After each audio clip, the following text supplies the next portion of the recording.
Greetings and welcome back to another discussion on my channel. It's been a while, I know, but still been settling in many regards and still in the process.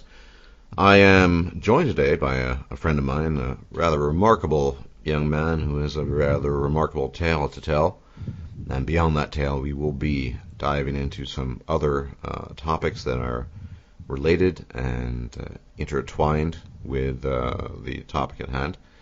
Let me welcome my friend Albert Winters, who I think anyone who's ever played Skyrim, we did a kind of shitty mod together years ago. He did all of the programming, I did all the recording on a bad mic. That's the Epic Argonian Shout mod. Planning on a rework at some point in time anyway. But he is a very, very smart and bright guy. I'm glad to have him here. And before we go into the theoretical stuff, and there will be a lot of that, the discussion is, of course, about education and the educational system, higher ed, otherwise. Maybe you can tell us a little bit about your educational background and why you historically stood out in the environment you were in. Well, firstly, it's a pleasure to be here. So I've always had quite a talent for mathematics, but also a lot of school subjects in general.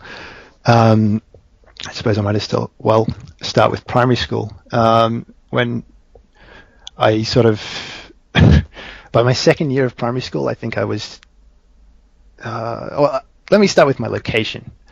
I grew up in, I don't know what you call rural or regional Australia, and the quality of the schools in the places I went to is they're very low, some of the lowest in Australia, I'd imagine. And I lived in towns, or I've lived in two towns, and they were both very blue collar, probably 90 to 95% blue collar workers. And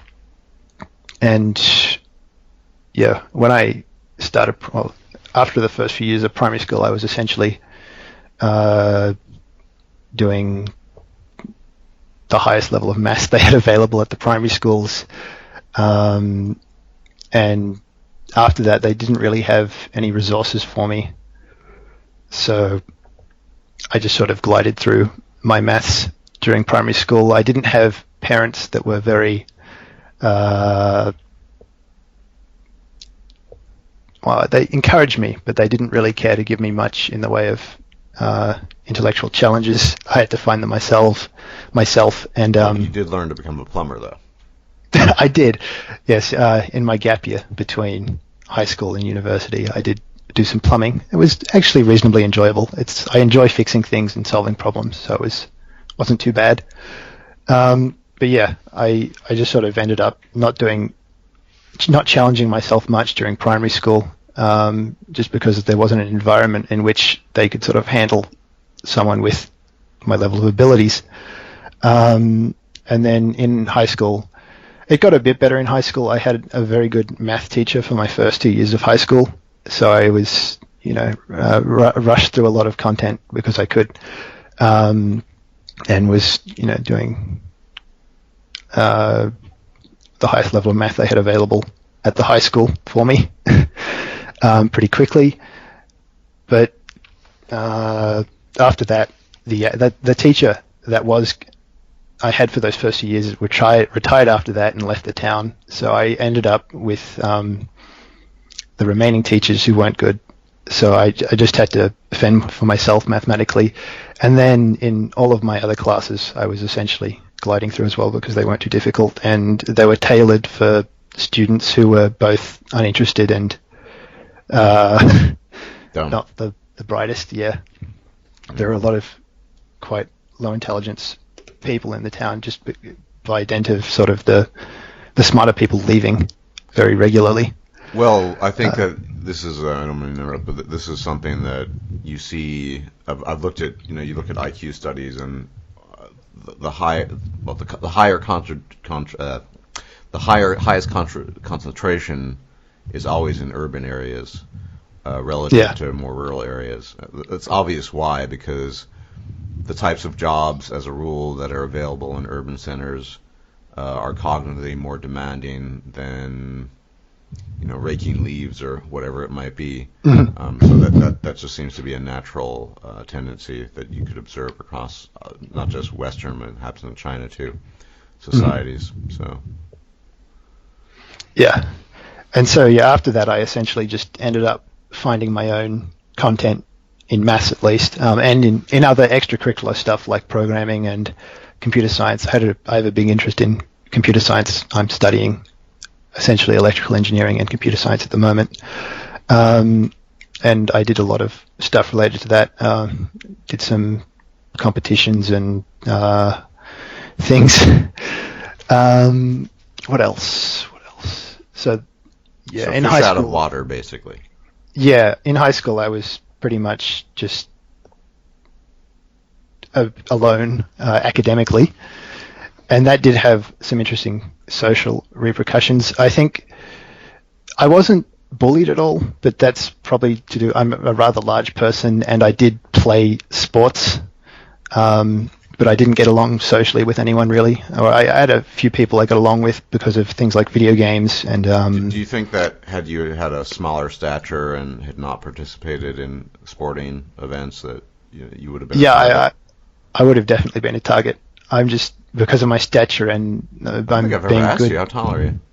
6'3". Oh yes, you are very tall. Yeah, and I was this tall when I was about 13 as well, and I haven't really grown since. So yeah, that was I don't remember. Yeah. I think I'm 5'9" in Anglo-sphere terms, but I remember myself getting really tall and then just stopped growing. Everyone just shot past me, or most people. Yeah. Anyway, yeah. Yeah, so that helps socially. Yeah. But the only real interaction I had was over things like video games and just sort of being in the grounds of the school. And that other than that, I was pretty much just doing my own thing. Well, would you say that it was just purely a gap socially, because the people there were just they had just no interest in anything cerebral, and so certainly not any of the subjects.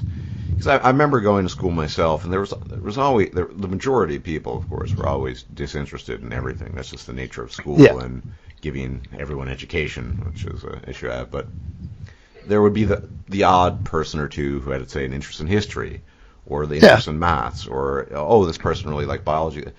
But the way you're describing it seems like these types of people just almost didn't exist to a fault. Yeah, I had one friend who had a lot of interest in film, and then just about everyone else. I don't think there was one girl that really liked to read, and she was very interested in literature. But I think they're about the only two that I can think of that had any sort of academic interests. Other than that, they didn't really want to be in high school, or they weren't that enamored with any sort of academic subject. Some of them were good and did the work, but they weren't really passionate about the subjects. Well, this is the problem with sort of mandatory.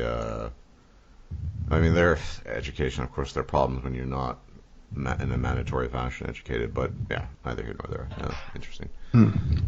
So you basically shot past everything and exceeded the expectations, and you found your own kind of interest within there. And then I guess it came to what subject you were going to study at university. Yeah, I deliberated a few because I do have an interest in physics, or some interest in physics, more astronomy and quantum physics, because I just find them quite interesting, more interesting than, say, mechanics or the more mundane physics. They're useful, but they're just not as interesting to me as the more abstract stuff, big picture ones. Yeah. But I really enjoy problem solving. That's what got me originally interested in computer science and programming and that sort of thing. I did that through problem solving sort of things. There's a lot of interesting. There's competitions for programming problem solving called informatics competitions, and I did some of those while in high school. I did quite well, but sort of got a bit bored at some point with them.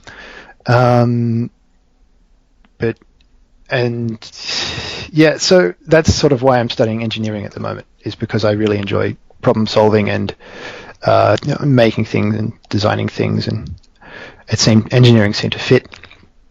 And the type of engineering I'm studying gives me, I'm studying things I'm interested in, computer science, and I've always had a bit of an interest in electrical engineering, but I had almost no knowledge in it because I just never found the time to look into it, partly because I was busy with other things and partly because I was quite lazy in high school, just because I was never really challenged or pushed, so I could be lazy. But yeah, so now I'm studying electrical engineering and computer science. I'm trying to, I don't want to talk too much about this, but I seem to recall some years ago now that you contacted me on my gaming channel. Yeah, you were looking for someone how did you know? I mean, you must have known my main channel at the time. Yeah. Oh, right, because because the gaming channel is much smaller, obviously. Yeah. Yeah. Okay. So now you're at university, and I've listened to you describe some of the people that you're studying with. You obviously, in your line of study, your field of study, it's, I would say, a virtual certainty, almost certainty, that you're not going to encounter, the kinds of problems that seem to plague many, many different disciplines across multiple universities across the globe, really. These far left people and the very polarized and extreme modes of thought, because there's no place for that in a technically demanding field. Moreover, I mean, I've heard rumors that they're going to be attacking sort of the biology departments next, but I mean, there's always been this kind of, and this is always, the reasons are obvious, this relationship to the sciences whereby people delving into the physical sciences, which physics, engineering, and even different forms of chemistry, kind of get off. They can make all kinds of predictions. They can talk about the heat death of the universe, which to many people is very depressing. But they don't. No one really gets riled up about that in the same way that people do about the implications of the biological sciences and their relationship to human beings or human animal, and certainly not humanities and social sciences. So, by dint of your talents and interests, you've been spared. It's probably not even visible to you, but based on what you've told me, there's still observations to be made. I mean, the typical student in your classes is not one of your caliber, but also two, really, that driven by interest. Correct me if I'm wrong, but I'll paraphrase here. From what you've told me, this type of person is the kind of person who wants a decent career or job that pays well, and has just enough gumption and talent to sit through the courses, maybe get a B or whatever if he works hard enough, and then finish the degree, get a job, and get his paycheck, and that's it. That's basically the typical student, right? Yeah. Well, you also have a lot of the Asian sort of influence in there's a lot of very high performing people who are just there for their career as well, because they're all used to spending many hours a day just working on what they need to. But you also have the less well performing people, and that's the majority. Is definitely the people who are there to get a good career, and they might have some interest in the topic, but they're not they're not there because of their interest. They're there because of their outlook. Right. And what I would want. Imagine, obviously, to do computer science and electrical engineering, I mean, you need to have some proclivity, some kind of talent. If you have zero talent, you wouldn't be there in the first place.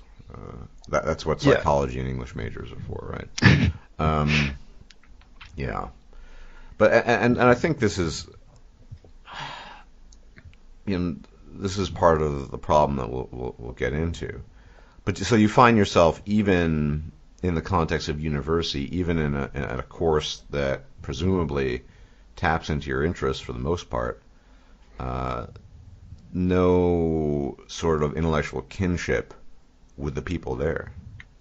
No, not really. Not with my usual classmates. I do some extracurricular things with a society here that works on space technology, like rovers and satellites, and we work on projects related to those.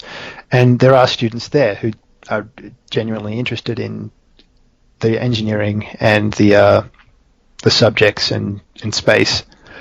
And that's really the first place I found any sort of intellectual kinship is in a very specific society dedicated to very sort of complicated things and interesting topics. and the people there are specifically in your course, or they're sort of spread out across different? They're spread out across a lot of engineering disciplines. Mm-hmm. And it's interesting, the demographics at least, there's a lot more, I find it interesting, there's a lot more white students in this society than comparable to like the general sort of demographic of the courses I do. Generally, you've probably got like a 70% either Asian, international, or first or second generation Asian. Well, Asian can be, you mean East Asian?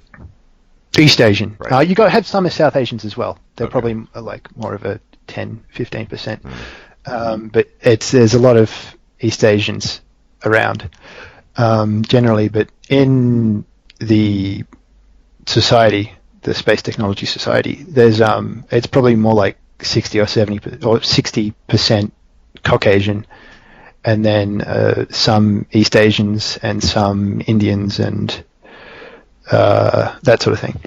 Yeah, I mean, this has been observed before. This has never been studied properly in an academic setting, but there does seem to be some, maybe even perhaps genetic tendency, as a rule, towards greater inquisitiveness. I mean, like I said, this is an open-ended question. I think that everything can have a genetic component, but certainly culturally, it's kind of obvious. East Asian society is exceptionally stifling, and does not encourage creative thought or even anything. Well, at least when you're in the trenches, and once you get out of it, you can be creative. You can Final Fantasy VII, whatever. But as a rule, it's just not very encouraged. And I think that's a big part of it. Well, there could be a genetic component as well. It's probably both, as it often is the case. But so that's your background. That's where you're at now. Now, previously we had been discussing a problem, a very, very big problem, and that's the problem of this sort of universalizing of education. Now, I think initially it was not a bad idea to allow people, gifted people such as yourself, access to institutions of higher learning, whether by scholarship or other means, some work-study program that existed. But I think going from there, it became a virtual inevitability that it became what I would refer to as the educational industrial complex, because the dogma that evolved from that was, well, everyone should ideally have access to education, because in theory you never know what might come out of the batch of people going to university, and you might receive some exceptional people who will do exceptional things, and that's a fair enough argument. From there, we seem to have gone to just everyone needs to get educated because of reasons, because there's actually nobody really cites the reason. It's certainly not in the last, say, 15 years because of job market viability. Nobody says, well, if you get that degree in psychology, your BS or your BA, you're going to be very marketable. And I'm going to repitch my theory that I was pitching you the other day, but I think this problem is obviously not unique to education. It goes back to our earliest roots probably as hominids and pre-hominids, but this idea of abundance and scarcity and a resource-limited world, whereby quantity, by its very nature, we're naturally inclined to believe that quantity, having more of something, is better. Now, I used the example the other day of chickens, be any sort of fowl, a group of fowl, and you have to just sort of decide which birds are better. But the instinct is to say lots of birds good, but maybe one type of bird in this prehistoric setting is much more likely to be a pathogen carrier, and thus the meat that you consume wasn't as good, even though those birds might be in greater abundance than other types. And so I think that the general rule isn't bad if you're in a prehistoric environment where you're not going to even be able to eat every day or even every couple of days potentially. More food, more animals to kill and hunt, better, greater sources of water in terms of quantity and availability, in theory, better. Of course, within that framework, obviously at time there were tools that were developed, even cognitive tools, for discerning what is safe to drink and what is not potentially, although that took a long time, and I think in many ways different parts of humanity are shaky on that issue. But so this whole idea of quantity is it's just better in a resource scarce world makes perfect sense. Now, if we fast forward all the way to the present day, or even prior to that, it's obviously a much more complex world. It's immensely more complex. And for the gamers out there, I was drawing the analogy the other day. There's this big pitch about open world games, which is increasingly sort of the dominating meta of game development, you could say. And I think that's part of it too. Bigger is better. The open world is, at least initially to our psychology, very appealing. Well, it's open world. You can go anywhere you want, do anything you want. That sounds great.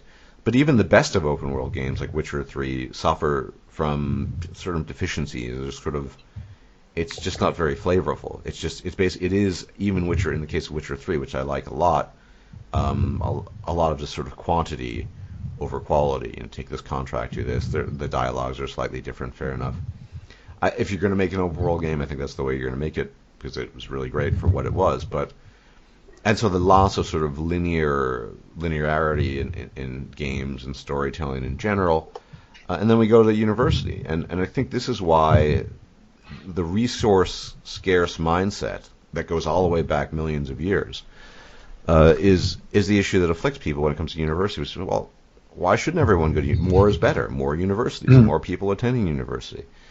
And an increasingly complex world, and never mind the fact that, by way of analogy, nobody is looking for the dangerous pathogens or the pathogen carriers, which you could say are people who potentially are completely unfit. Your former colleagues at high school, for example, unfit to be at university and don't even really want to be there.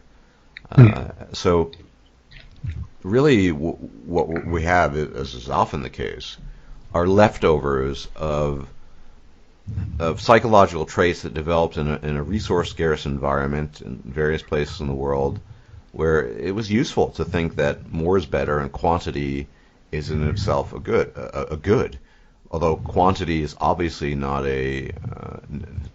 by any means an indicator or an indication of quality. This is seen in modern food, produce, and things like that as well.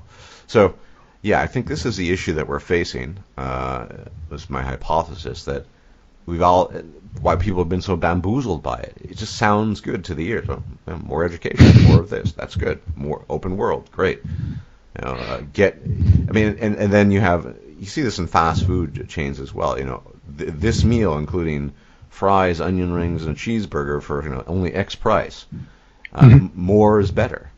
Buffets, but this buffet for only $20 or whatever.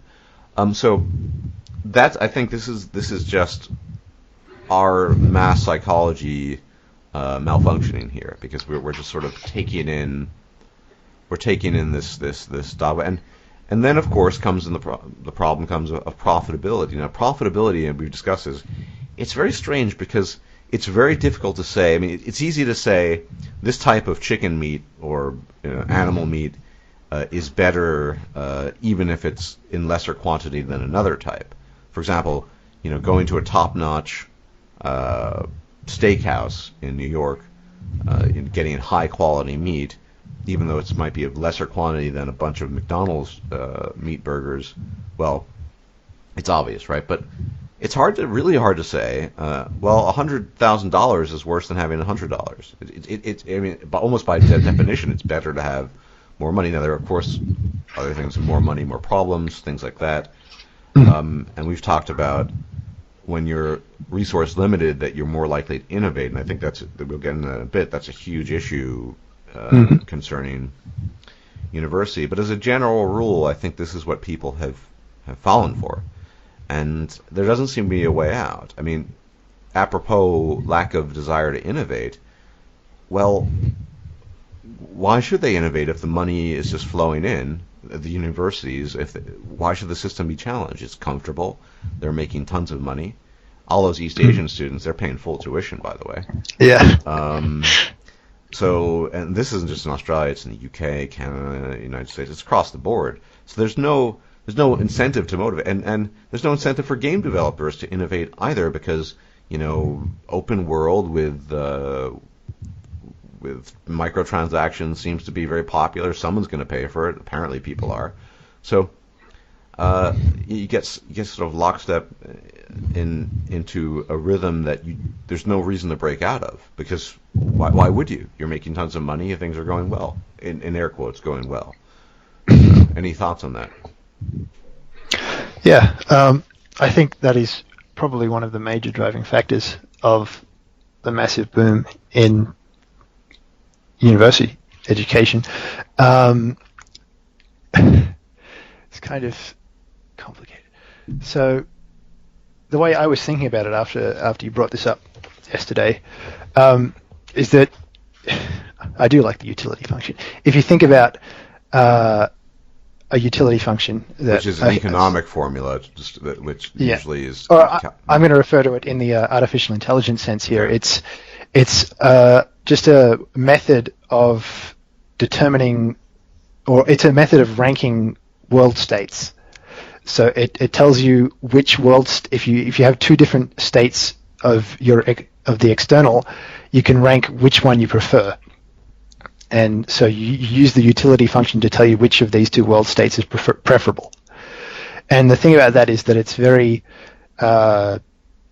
dependent on time as well as other things. So, but to actually do calculations of the utility function to determine which world state is preferable, you have to be able to look into both the past and the future to give you an exact result. So to give you a good sort of approximation of what world state is actually more preferable, because you can't see the future, you have to do a lot of prediction, and so it becomes a very computationally intensive problem. So you end up having to develop rules of thumb, essentially, heuristics. And more is better is a very good heuristic in a very resource-constrained environment. When you don't have much food, or you don't have much water, or you don't have some thing that you need, more is better is always, if you find any sort of food, you're going to take it, as long as it's not completely inedible, because you need that food to survive, regardless of whether it's a vector for disease or it might make you sick or something like that. It's better to take the chance of having some food than having no food at all, as an example. So that more is better heuristic works really well in the sort of environments we did evolve in. But then you get to something like university education, and previously, I think you could look at it as over time. Previously, you had a very small population of university-educated people, and they had a lot of impact on society and technology and all that sort of thing on our development.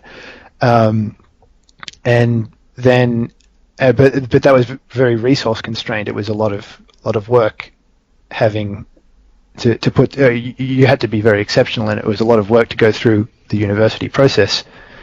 But as it's become more available, we've sort of had that more is better heuristic going on, and we've just been putting more and more people in because we see previously the benefit that's had, so it sort of starts taking up that same space as something that's a major positive, but that is resource constrained. So well yeah, and this is what I mentioned, what I was talking about with regards to moving from a place where people who perhaps didn't have the financial resources but were talented enough to actually do the work. That was a good idea. Obviously, you want talented people to be studying and hopefully making contributions. But yeah, it's going from there to where we are now seemed to be inevitability. Yeah, I think it's sort of an inevitability with anything that starts out constrained but then becomes unconstrained. You're going to have that psychology, that innate psychology that interacts, and it takes a lot of analysis. Another problem is that fixing broken heuristics like that requires much more complex models, which requires a lot of resource investment in the first place. So it ends up costing a lot to fix bad innate heuristics as well. But then it becomes a matter of what's more expensive. Is it the cost of not fixing that, or the cost of fixing? Like the outcome of if you keep following that heuristic could be what we have with the university system, where we have a bunch of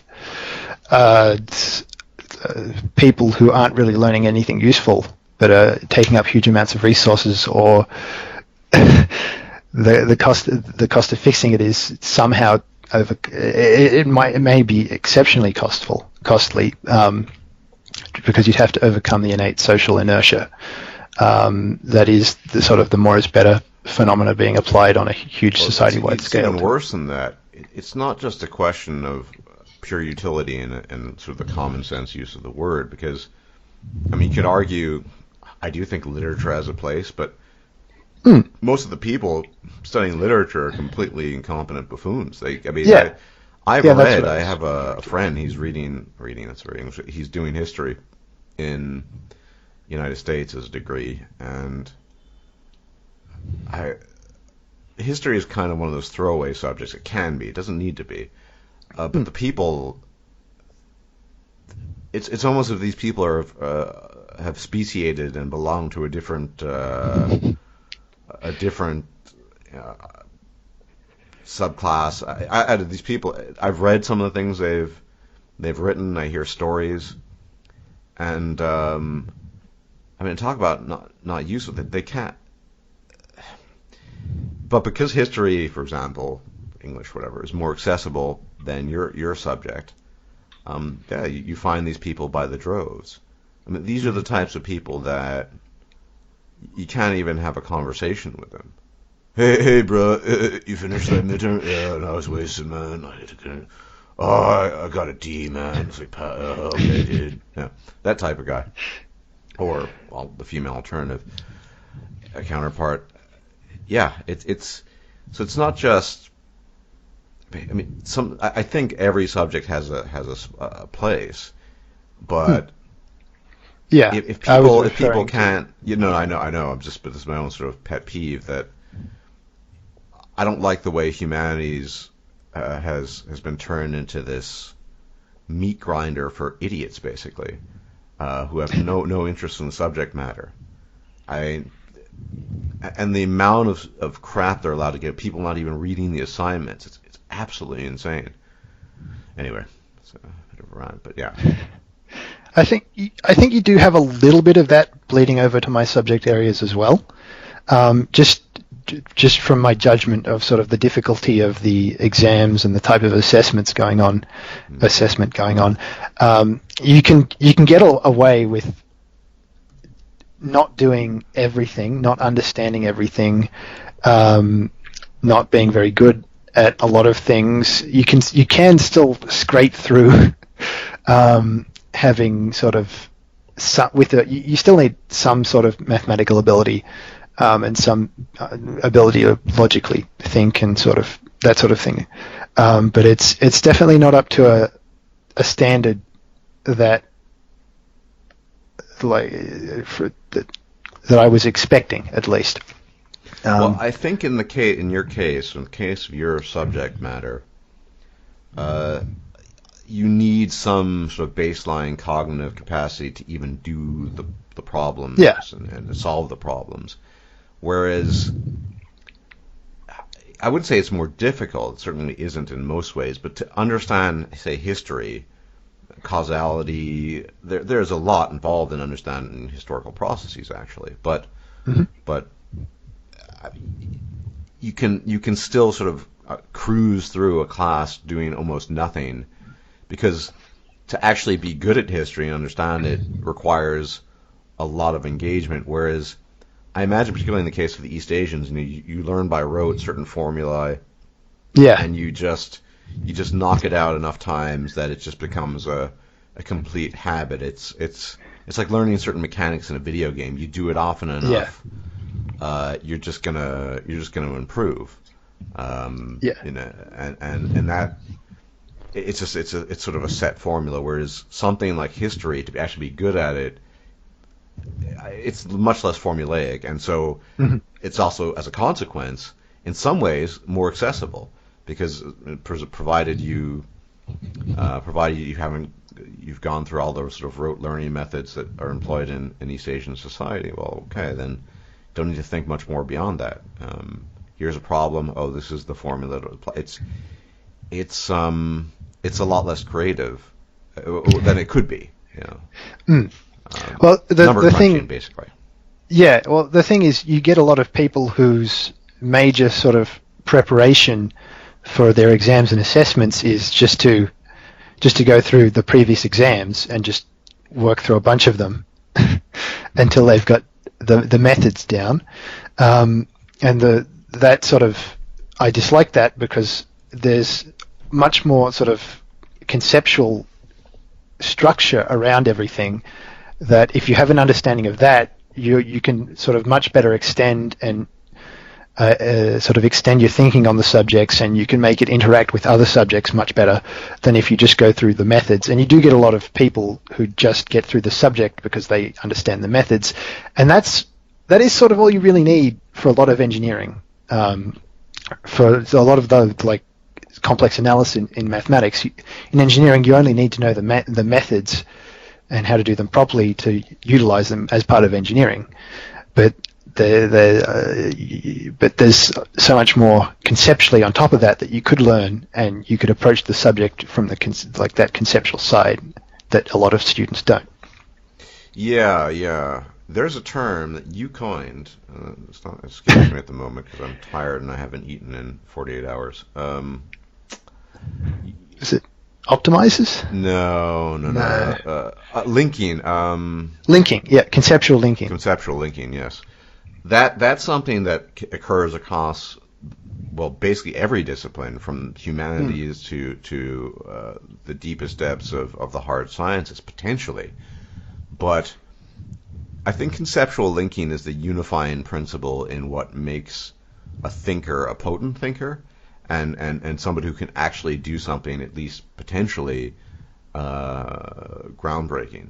Because if all you're good at is just knocking out formulae, no matter how good you are, you see a problem, that's good enough if you're at the job, John, we got this problem. Okay. Oh, this is, and so John is going back to, all the way back to high school. This is the equation I apply, blah, blah. It's like turning on a light, basically, eventually, or turning off a light, off and on. But there's no conceptual linking. It's just pure mechanical stuff. Yeah, application. It's the same thing, I think, in a discipline like history. So, this happened at this date, okay, but it's very common. For example, if you want to understand World War II, you can't understand World War II without understanding World War I and the consequences of that, things like the Versailles Treaty, and you can't understand World War I without understanding the emergence of the nation state, and from that you can't understand that with understanding the preponderance of there's just a lot involved, but this of course requires conceptual linking that is obviously lacking in most people. And I do think actually actual cognitive ability, I think, is a distinct property from the ability to engage in conceptual linking. I think, I've been referencing myself, I don't think I'm that bright, but I think I'm pretty good at conceptual linking. And we've talked about this before, that you have the prerequisite for true genius. I always use John Van Neumann as a great example because he's cited as this guy who effectively was a human calculator. You could give him some complicated problem and he could just crunch it in his head, which kind of smacks of the sort of idiot savant autism. But on top of that, he could also remember passages from books that he read 20 years prior. But this is the guy who, along with Turing, basically came up with game theory, which is revolutionized everything. So this is a guy who had the raw cognitive capacity, but at the same time was just enormously potent at conceptual linking. And that, it seems to be the recipe for true genius, if you want to call it that. There's no doubt that he was genius.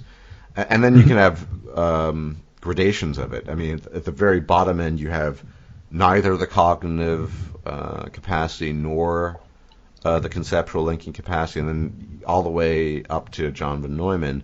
And then there are people in between that spectrum from, say, middle ground to the highest echelons.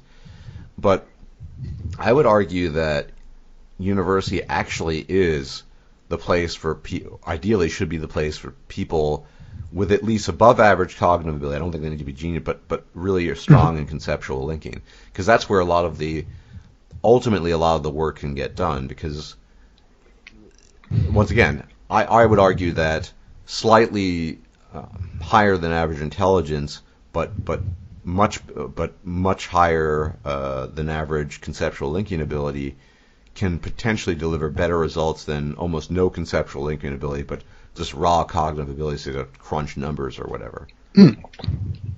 Yeah. Well, I mean, absolutely. Especially with the emergence of computers. Computers can do all of the hard number crunching and a lot of the memory-related things. And it is the conceptual linking that is the hard bit from a computing's perspective. It's something that's sort of I suppose in some ways it might be similar to having a proper general AI. As a proper general AI would have to start more than just remembering things. It would have to be able to create links between everything that it does learn, and from there it can actually start doing intelligent things. Yeah. But I mean, going back to the problem of sort of resource limitations. I mean, obviously we're not going to change the system, mostly because it's so entrenched. But if we were to sort of brainstorm about, conceptually link things, brainstorm about how we could, in theory at least, change this. I mean, the thing about the obstacles, first off, I mean, for one thing, it's very politically incorrect to say not everyone should go to university. That's like saying, it's not, I don't think it's akin to this, but it's basically, for most people, it's almost like saying not everyone should have food and housing, which, that's a much trickier issue, I think. Yeah. But that's basically that's the equivalent these days. In fact, these days, not everyone should pursue a master's degree. That's also blasphemy, anathema to the politically correct masses. So that's just, I mean, so many of this is why I kind of hammered away at this problem on my channel, but so many of the issues we face could be, I wouldn't say solved, but we could at least create a sort of a landing lane or pad, an approach. We could make an approach to these things, getting rid of some of this unnecessary politically correct nonsense, because we don't know if we can solve some of these problems until barriers restricting our ability to even address them ourselves. So, say to solve a problem of overrepresentation in university, vis-a-vis the more is better heuristic, you would first need to acknowledge that it's a problem to begin with, and that the more is better. So I was saying this: the more is better principle is not operative here. Well, how can you do that? I don't really see a good solution for that. I mean, that's the first problem that you would have to take a whack at. Because both you and I are I think, very grounded. We kind of look at the world as it is and just kind of accept it. We don't pussyfoot around. I mean, I don't think both of us are not very ideological either in any way. We just sort of try to understand the world and just work with the variables in front of us. So this seems to be just routinely, no matter what the problem is, education, policy regarding immigrant, it doesn't matter. It's always, this politically correct nonsense that's in place. But here's the thing: it wasn't always in place. But then again, it was a time when resource limitations were greater. So education, there's a time when a family might have only been able to send one or two child out of 3 or 4 or 5 to university, and so the best child would go there. And so I think that's the biggest obstacle, because I think a lot of the other stuff, it becomes so much easier once you acknowledge these things. Once you acknowledge reality, basically, the problems become much easier to solve. I think. Absolutely. I mean, then it's just a matter of conceptualizing and thinking about what could be done. But I don't know.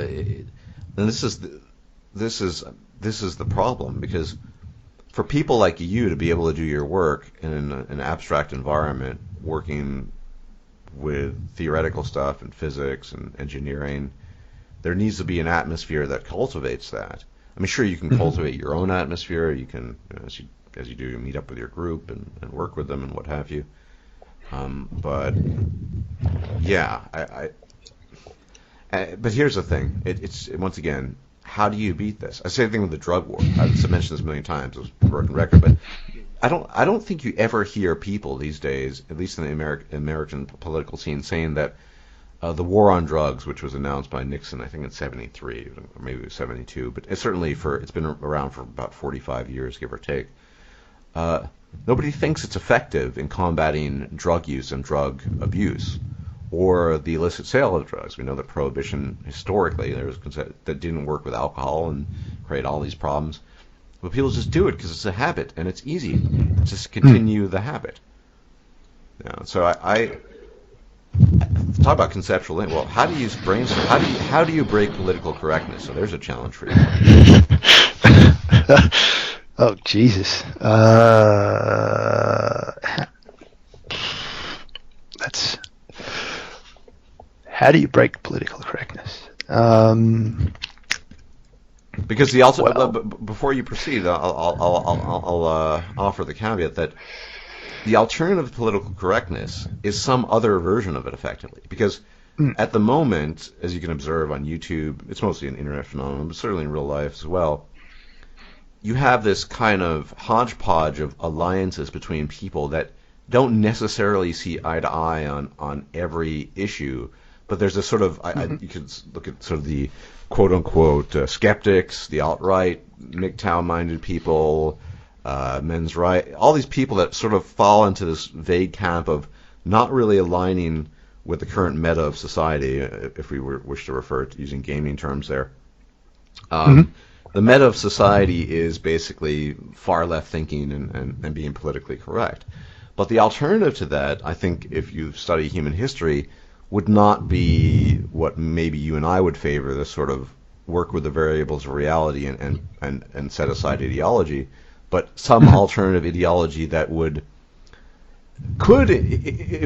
be hit or miss. It might allow people like you to do your work and would maybe even would fix the educational problem in theory, but it could offer other problems. And so I think that's something that we would need to be aware of moving forward, because the alternative to far left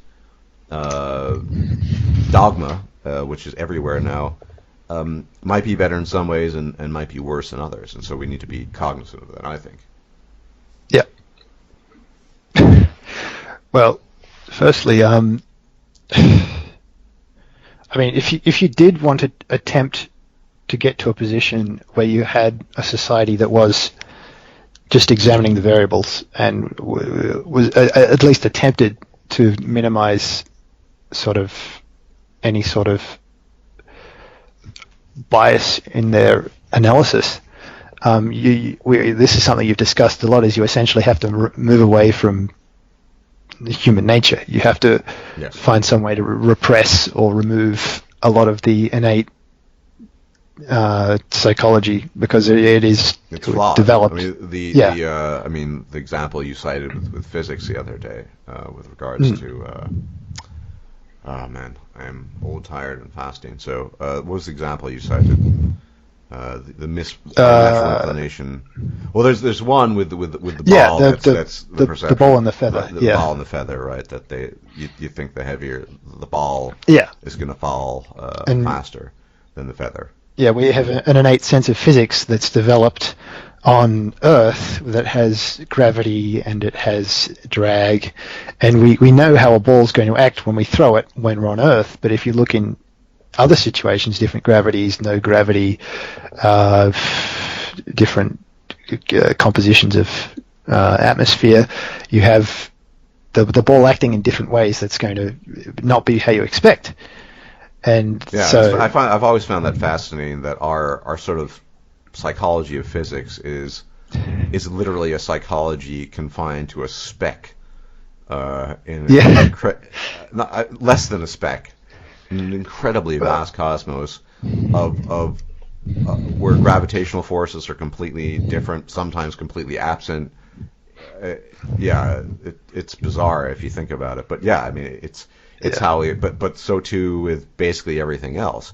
Of course, it's less damaging in terms of societal development to think that a bowling ball is going to universally fall faster than a feather.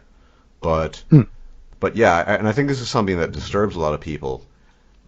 You either attempt your best to remove these variables. Now, you could do it directly via kind of a physical intervention, so like kind of a mass lobotomy, and I wouldn't use that term, where people are sort of physically apprehended and then have various things. I don't want to be unfair to that.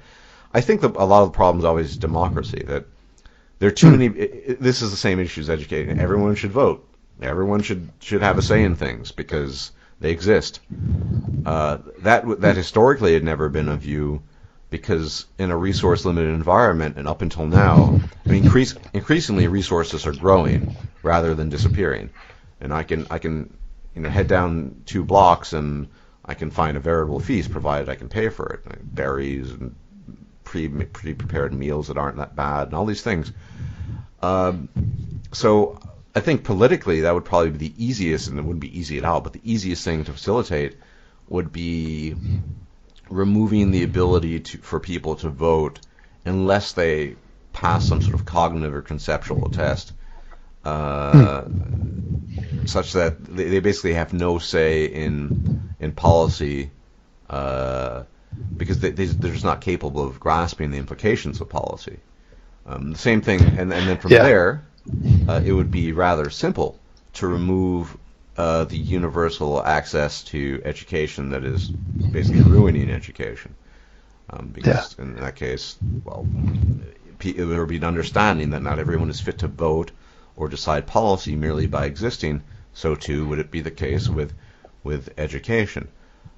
But these are probably, even in as much as they're actionable at all, and they're probably not, let's be honest, these are probably just band-aid solutions. I've long been an advocate for fundamentally changing human nature. Now, I have argued with Coltrane about this. He says, why not just become a robot? Well, okay. That's one solution, is artificial intelligence could succeed us.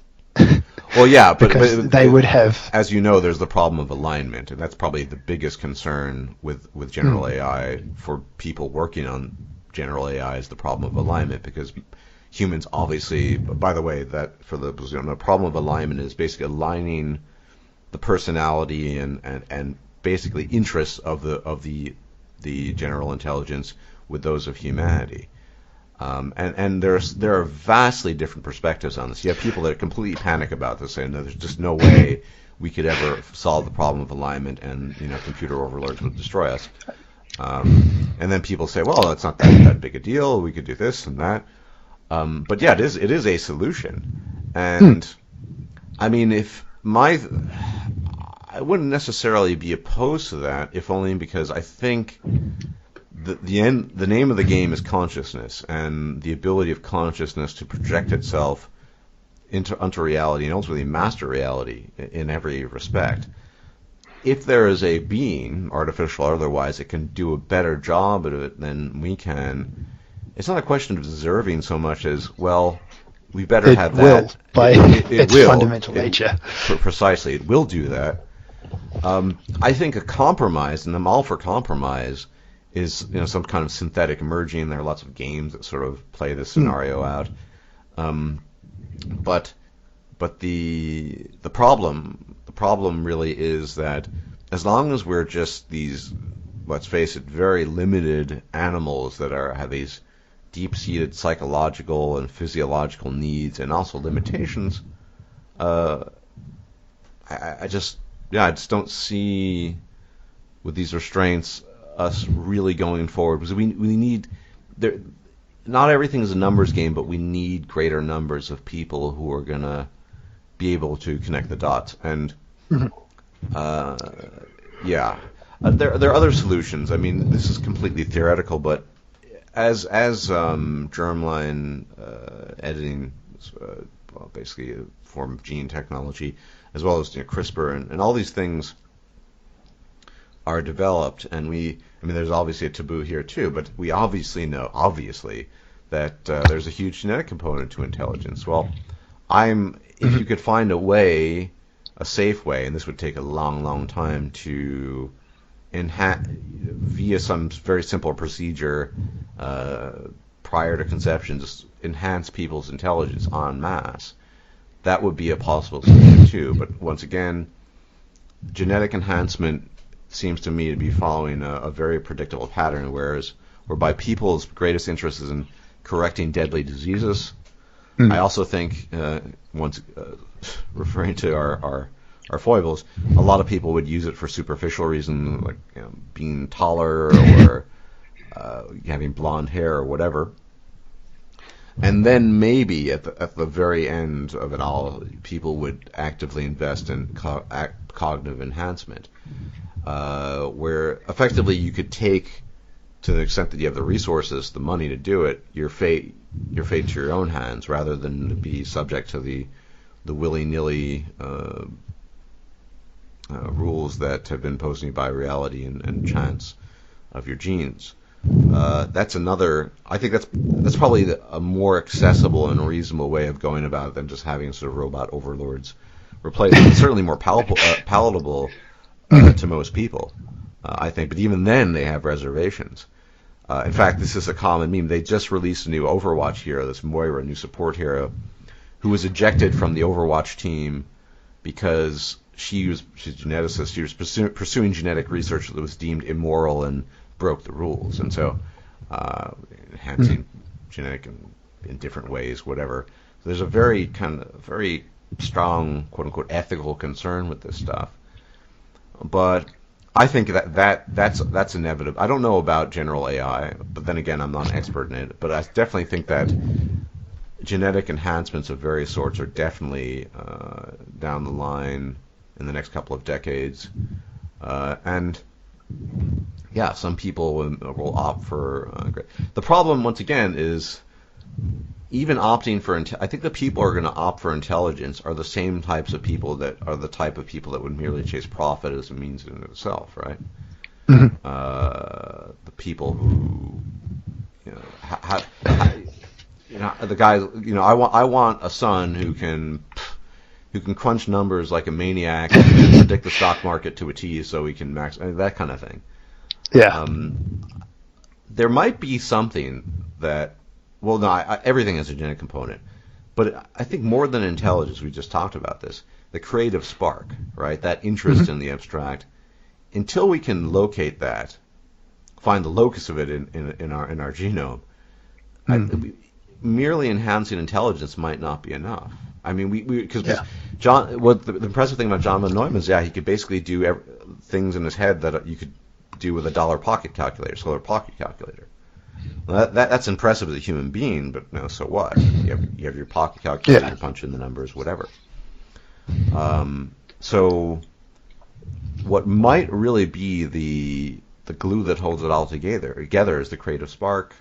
Creative spark, however, is we're already coming to the point where we have an idea of which alleles might be associated with intelligence, but that's a long way away, and I fear that you need that combination. Right? Yeah. Yeah. The thing with the creative spark is that it definitely has, obviously has genetic components, but it may be a phenomena that occurs more due to like the social interaction of human beings, and it may be more environmental. Yeah, I agree. It certainly could be fostered. I mean, you and I wasn't, well, certainly I'm more of a humanities guy, but when I was growing up in high school, I was actually picked on because I'm not a big guy, but only 5'9". But I certainly had a greater. I was the guy who was actually interested in history class, for example, and that sort of thing. And I think when you grow up in an environment that does not foster, and my parents never really. My father did a little bit, but he never. I mean, there's not. My interests were just too arcane for them, basically, and same with your parents and yourself. And so I think you look for avenues on your own to explore and what have you.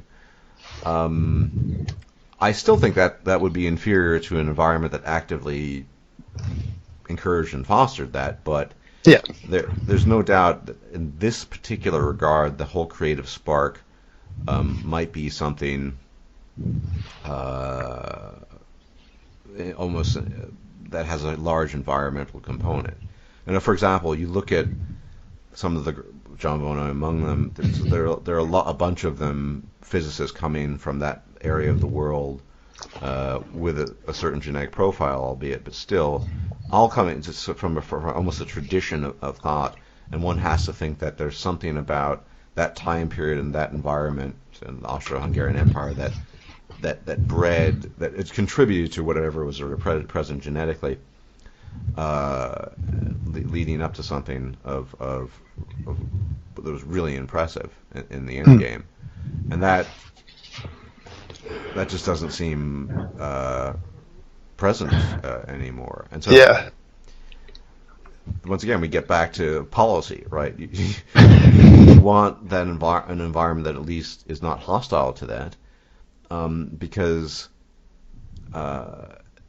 For every one of you, there are people that just end up totally shutting off, packing boxes, rather than doing important conceptual linking and conceptual work in general. They just say, "Fuck it all! I'm just going to pack boxes and be left alone." And that's a loss then. We need to. This has to be the end goal ultimately. Is fundamentally changing human nature via various ways, genetic means. We cannot be satisfied with the way we are if we actually want to proceed. And I think I like to use the term mastery of reality, to master reality. Now, some people think that's just not an important goal. I just think it's very. Sorry, go on. Yeah, well, I was just been thinking about this. You can sort of frame the problem is that if you take sort of if you take all of the actions of humanity and look at it sort of from a statistical perspective, you can find the true goal of humanity at the moment isn't really the long-term survival of humanity. Precisely. If you look at the behavior of humans, it's statistically it's all very short-sighted. And that's one of the fundamental problems of humans, is they think in terms of very short time spaces. Geological time completely escapes them, and civilization's been around, give or take, for 6,000 years. That's absolutely nothing. Yeah. In terms of evolutionary time, it's really geological time. And then if you what you're actually looking to do is you're trying to fundamentally sort of shift that statistical average towards something that is more conducive to long-term survival. And that's why that's the point of escape velocity, that we need to shift our mentality such that we look at the big picture. We need to take into account things such as extinction events, and I need to get back to it once I've completely settled in. But there will be a video at some point in time forthcoming where I talk about all these implications and variables. But taking into account extinction events, and we've talked about this as an aside, but this is an example. I mean, there's this big push on solar energy. Now, you and I both know that solar energy will never generate the power required if we're going to use the Kardashev scale, which is basically an energy utilization model, to proceed from a type 0.67 civilization that we are to a type 1, and then move on far beyond that. So, for example, complete geothermal mastery of the Earth would do a lot for us. But in order to get there, we're not going to do it using solar energy.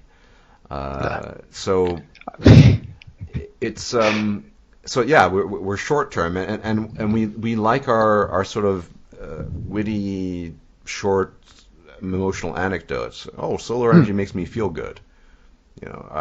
It's amazing.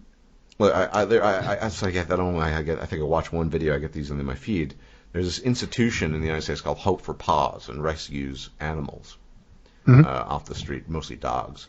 And they have people dropping hundreds of dollars in this stuff, but probably wouldn't spend a nickel or a dime on anything. I mean, let's face it, I like dogs as much as the next guy, but helping stray animals, noble as it is, has absolutely nothing to do with achieving escape velocity and ensuring either the survival of the species long term. And here's the thing that escapes people. It's very plebeian to think that merely passing on your genes, engaging basically in genetic replication as humans have always done, that this is not the way to ensure the future of humanity. I mean, it's partly the way. It's a very small piece of the pie, or the picture. Right? We're not necessarily even talking about the future of humanity. We're talking about the future of consciousness. Yeah, absolutely. There's a fundamental catch-22. In that, if we want consciousness to continue, there is no future of humanity as it currently is. Humanity has to change, or something has to supersede humanity. But that's the thing, right? When we think about never mind time in the universal scale, but geological time, forget about life, forget about biological organisms. Consciousness, I mean, it's a few tens of thousands of years old, and a very primitive version of it. And I would argue that maybe elephants have some sort of it, and various dolphin species, whale species, fine. But I agree with you. I mean, ultimately, it's not. In as much as humanity survives, it would have to be a different type of humanity that might as well not be recognizable as humanity anymore. But yeah, we're talking about something. 'Cause my view of things is, until we have evidence to the contrary, consciousness could be a singularity type event that will never be replicated ever again anywhere in the universe. We don't know that. Because it's one thing to maybe on some distant planet in a different galaxy, in a different solar system, you have some kinds of organisms, some rat insectoid creatures, but they don't really have consciousness per se. Fair enough. That's the beginning. Well, that's the beginning game and the end game is consciousness, and so somehow this needs to be perpetuated, but it can't be perpetuated using the current models. They're just too flawed. We're completely flawed in every. If we want to ensure the survival of consciousness, with consciousness remaining an integrated part of quote unquote humanity, we have a lot of work to do. And this is why I just view all the politicking and all the ideological sides as just it's plebeian and it's a waste of time. Because once again, let's say somebody we defeat the left. Well, that will give rise to the next iteration of ideological wants and worries. And I mean, you and I see this, and I guess we could be called arrogant for it, but it's just a complete blindness on the part of the vast majority of human beings, almost everybody, to not recognize that the end game is consciousness and its perpetuation, and then through consciousness, mastery of every variable in reality to the extent that it's even possible to master them, to something just beyond what we can even conceptually conceive of right now. Because that has to be the end game if we want consciousness to survive. It has to proceed and develop, and the products of consciousness need to proceed and develop, so technology, etc., etc. Mucking with our meat, which is basically genetic engineering, that's just a bridging technique that we can use for a few decades, maybe a century or so. Hopefully not only a few decades, until we move into more profitable and or more fruitful fields. But trying to explain this because try to explain the average Joe, forget it. But even smart people have difficulty grasping that consciousness is the end game, that the maintenance and perpetuation and improvement of some form of consciousness. I mean, if there is any end game at all, I mean, you can go into more nihilistic perspectives. We agree. Objectively, there is no end game. We're on the same page here. I mean, there's a misunderstanding of nihilism, I think, as well. I mean, there's a very concrete sort of philosophical definition that people like Nietzsche came up with. I mean, there's no objective meaning to the universe. That's fairly clear and whatever. But so, in fact, effectively, you're creating some kind of meaning. You're creating a project. I don't have a problem with that, though. What greater project than consciousness? Right, and upgrading it and doing potentially some amazing stuff with said consciousness. But even, you get a guy like Coltrane, I've argued with him a bunch of times, he wants to eat his roast chicken. He's not willing to give up these sort of, I guess, call them human pleasures and limitations in order to push the envelope further, at least in his individual case. The thing with that is that if you could theoretically in place change the way Coltrane thought about reality, like remove his humanness, he would no longer care about those things. Right. It's all a very sort of interesting sort of system. Well, he would just bring up like the Borg or something. Yeah, I mean, it's tricky because the risk there in this kind of almost sort of conform, you remove everything that all these sort of limitations is. I mean, it's a bit. We'll put it this way: it's a bit like genetics. Genetics is actually quite complicated. Sometimes there are there's pleiotropic genes, which are basically genes that have multiple effects across different traits. It might be that the creative spark is an inherent part of all the genetic components and psychological that make up human weakness. Yeah. And so if you strip we have to consider that as a variable. If you strip away the human weakness elements, you might completely lose creativity in the process, and it might be impossible to replicate otherwise. I'm not saying it is. I mean, this is something.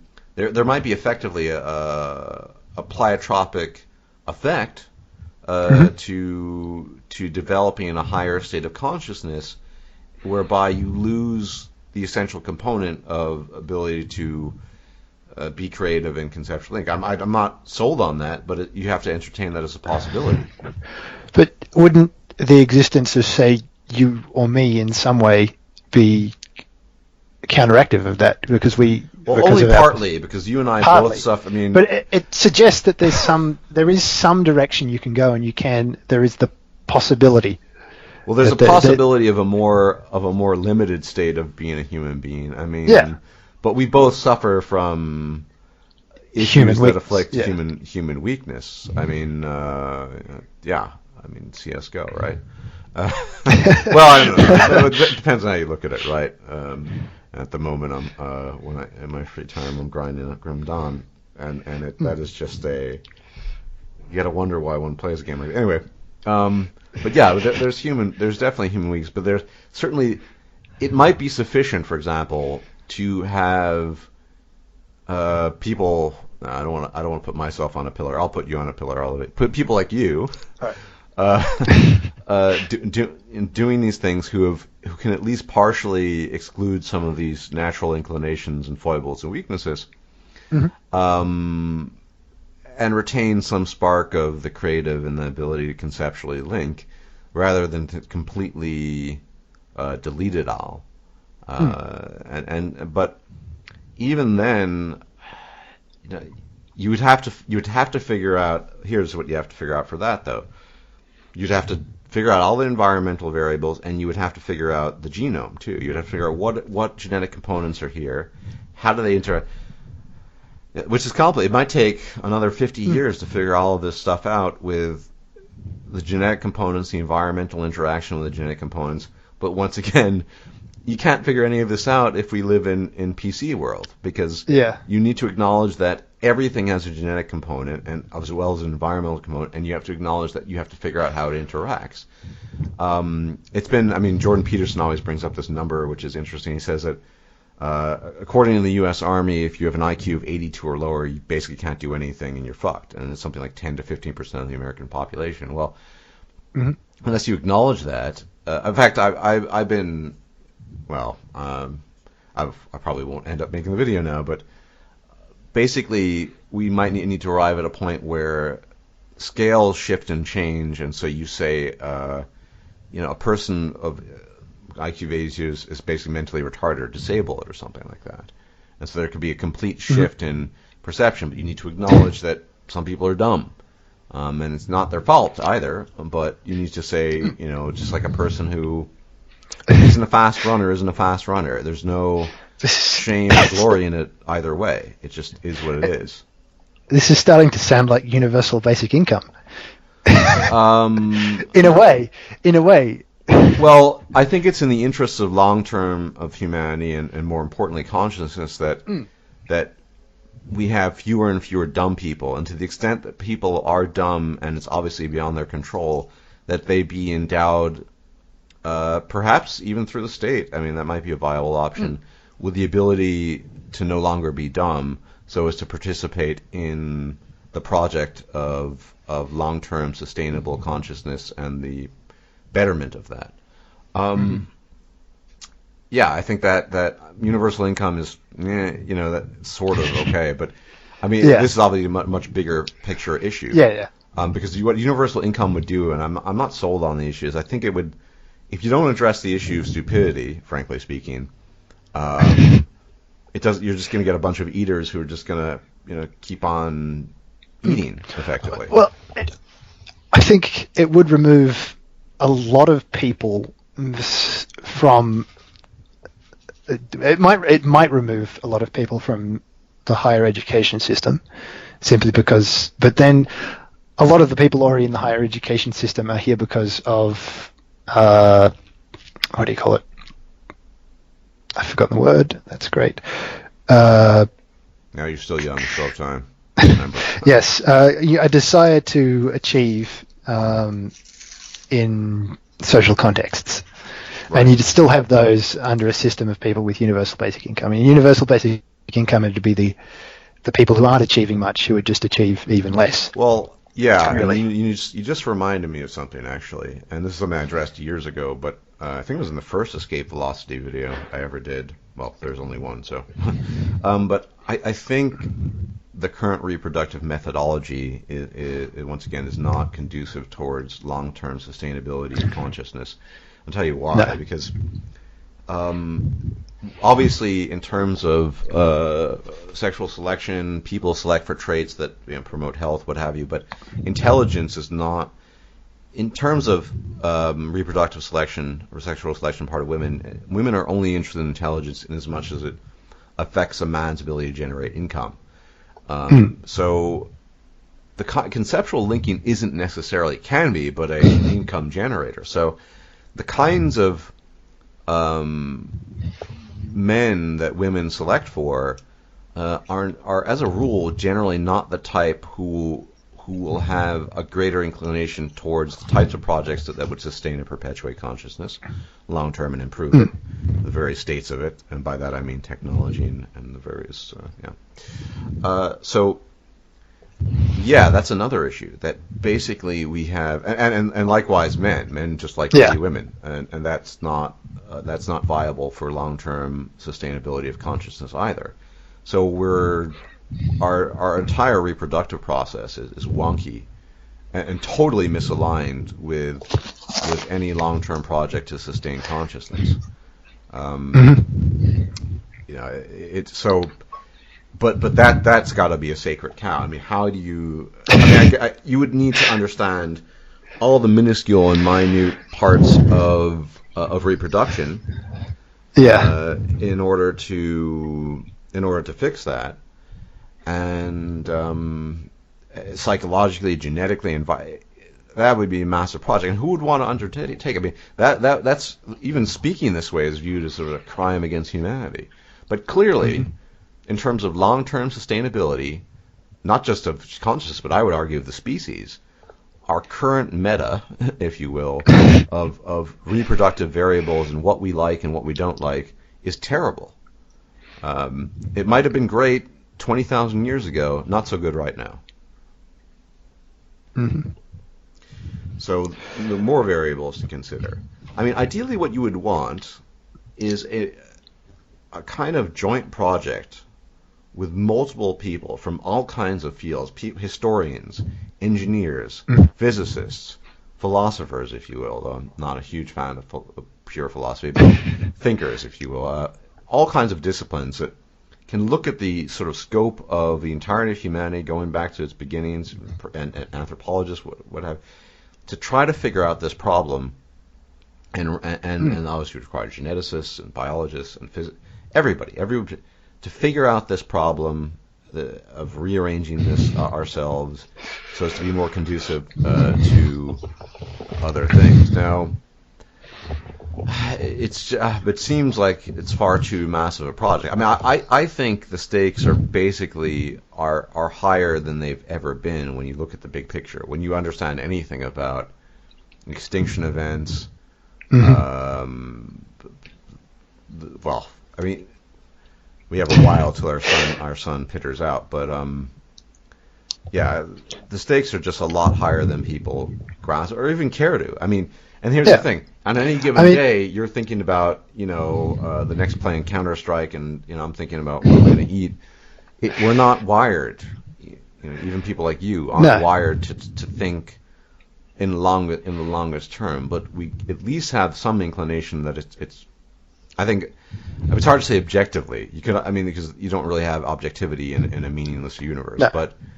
But in terms of weightiness, I mean, what's better, to just continue with the current means of reproduction, the current state of affairs, and feel good about yourself because you installed a lot of solar panels, only for humanity and as a consequence, advanced consciousness to no longer exist in a few millennia, or really rearranging things such that whatever form of consciousness exists, it will still be a byproduct of our own ingenuity, even if it means that our sort of organic, fleshy meat things that we are replaced.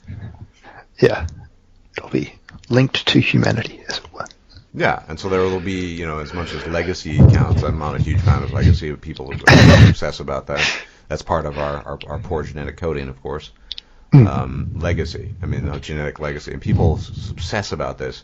And then you look 10 generations down the line, you can barely detect any of the genes of that were in you. So, there's a lot of faulty thinking, but ultimately that needs to be the long-term project, and university education is part of that. Now, as a final note, this is, I think, a huge problem that I can't figure out. Profitability, right, in of itself doesn't seem to have any. It's just hard to say $1 million is worse than $10, isn't it? It's really hard to say. There are exceptions. I'd argue, I have some issues, but CD Projekt Red probably has taken sort of profitability hits in order to produce a product that is consumer friendly, as an example. Makes people sort of, well, they're a really good company, I like them. Because the goodwill of people will ensure long-term sustainability for the company in a way that, another guy left BioWare, EA's just hemorrhages people. But it doesn't matter because it's still profitable to them. There's always people, for some reason, there are always people that are going to buy their stuff. So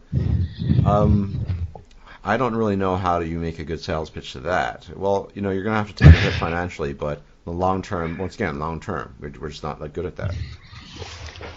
Well, yeah, I don't know much like proper economics, but just from a large or a high level perspective, I suppose, like an above level. Like I'm trying to think of the correct way to describe it.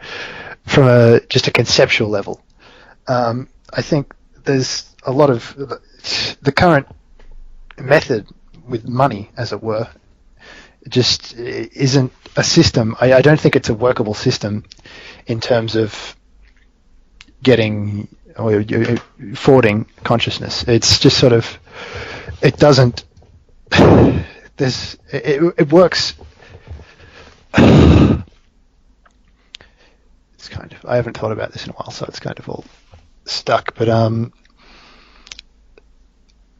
really it's a method of resource provisioning that favors it favors the base human desire. So it may actually work if you change humanity. It comes back to that again.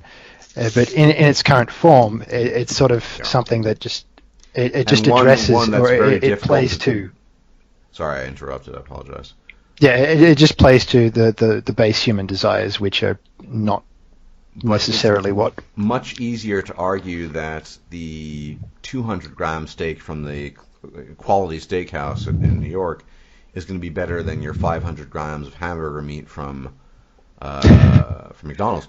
Much more difficult, of course, to say, well, $10 is better than $1 million, or even $100. There's a kind of the means of bartering and currency we have, very simplistic, but it's very difficult to work with that. Yeah, I think this might come down to we've avoided mentioning complex systems so far. Yes. But the thing about, especially with something like money, is that evaluating whether $10 is better than $1 million is or not requires essentially a perfect prediction of the future. Right. There's really like $1 million is going to be better than $10 in so many situations that to see the edge cases where that isn't true is exceptionally difficult and perhaps impossible in most situations, just because of the computational limitations imposed on us by a universe. Yeah. And well, this is, we didn't talk about complex systems, but the universe and the world we live in is by its very nature a complex more complex system. It's more complex than is ever understandable unless we find some way to essentially escape the current universe. It's an unsolvable system because we are constrained to the system. Yeah, and that's really far off. Entertaining the idea, let's assume, this is just we're talking crazy things like wormholes and anything, but to even get to that point, you have to address the problem of advanced consciousness. But that's the thing. I think we can still do a lot of work unraveling the complex system, but we're just increasingly poorly equipped to do so. Absolutely. As in our current state. The things we value, makeup, muscles, having a nice car for no other reason other than to attract a mate, and all these things are just I mean, they're essentially worthless in the long term. They're useful to the individuals in order to pursue their individual goals, but Mm-hmm. and money is a great heuristic for that. But I think it's really apathy. I think most people are willing to acknowledge that there's an enormous number of complex systems within a gigantic complex system. It's all tied together. Mm-hmm. But why bother approach it, and why bother trying to understand it? Because it doesn't help me anyway. Yada yada yada, and well, you know the deal, right? You can, for the average person can be perfectly content with their life without ever having to strain to understand any sorts of complex systems. No, absolutely. So that's the problem, is that human beings are the problem, but also potentially the solution. But the solution is to delimit these things that are holding us back. Yeah. Now, as far as the ethics are concerned, and I've talked to Coltrane about this quite a bit. We go back and forth. He says, well, it's all, if you want to become, Borg or Cyberman, that's fine, but just don't force it on me. Well, okay, fair enough. But obviously, the people who became the Cybermen, to use his term, it's abstract for whatever, some more advanced form or state, the people who remain human are going to be left behind. I mean, you see this kind of portrayed in it ended up turning out a flop, but the Deus Ex Human Revolution, where the people get these mechanical augments, there's this sort of division because they outperform the humans that don't have it, and there are problems with that too. And I guess what I'm looking at I'm looking at a potential failure of, how should I put it, of our system within the complex system, that we'll reach a point where all our inadequacies build up to a stage where we just can't manage it anymore. We reach our breaking point, and we just. I mean, and this is kind of we can no further continue. This kind of dovetails with the Kardashev scales, because presumably, if your energy utilization is such that you reach civilization type 1, it's very, very likely that you'll reach type 2, and then, I don't know, type 3 sounds really science fiction, but in any event, that in as much as that consciousness exists in other forms in the universe, which we cannot confirm or disavow either way,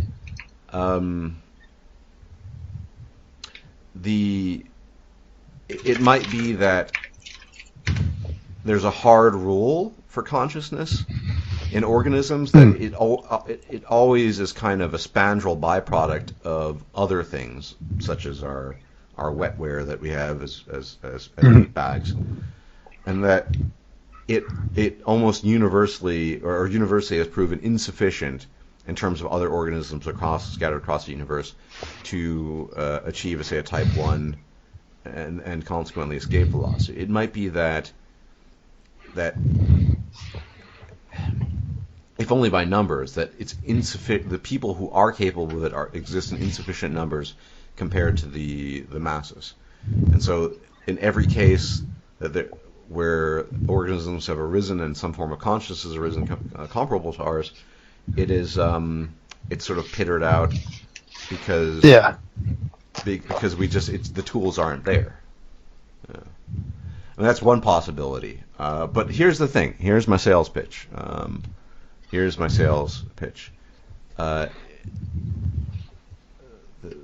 The sales pitch is basically, there isn't really a choice if we want to move forward, right? We can resign ourselves to our fate, and eat onion rings and cheeseburgers and say whatever, it doesn't really matter. And of course it doesn't matter. I'll acknowledge that. No. Or we can engage in a very, probably the greatest project possible, and really do something, at least attempt it. Well, that's the whole thing. I think we should definitely attempt it, in my view. Yeah. I mean, that's pretty much my view as well. There's really, I'm a very apathetic person, so I sort of, I perhaps sit on the fence. I think if we're going to pursue anything, we should pursue the project of consciousness and continued consciousness, but we could just peter out, and it just either is going to occur, and I think it's more likely that we just peter out because of the number of barriers preventing us. I agree. But if we it's can, almost certain, actually. Yeah, if we can organize something to the point where we do pursue some project, it should be the continuation of consciousness, simply because of the amount of things we currently do not know or understand, the unknown and the unknowable, as it were. They're I think the things fundamentally worth pursuing. Absolutely. Well, absolutely, total agreement, as could be surmised. But I have a really dismal prospect. I think it's not even unlikely. I think we're talking about near. It's highly uncertain to virtually uncertain. But I do think, because it's an unknown quantity, that you can't say it's 100% the case. No. And so that lack of certainty allows for the possibility to at least attempt to move in that direction. Yeah. And there are all kinds of ideas of, we're kind of moving in the direction, but it's very, people say that it doesn't happen in one fell swoop. Okay. But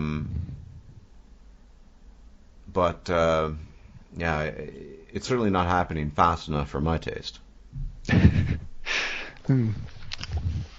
Yeah. I mean, just as a sort of bit of an aside, the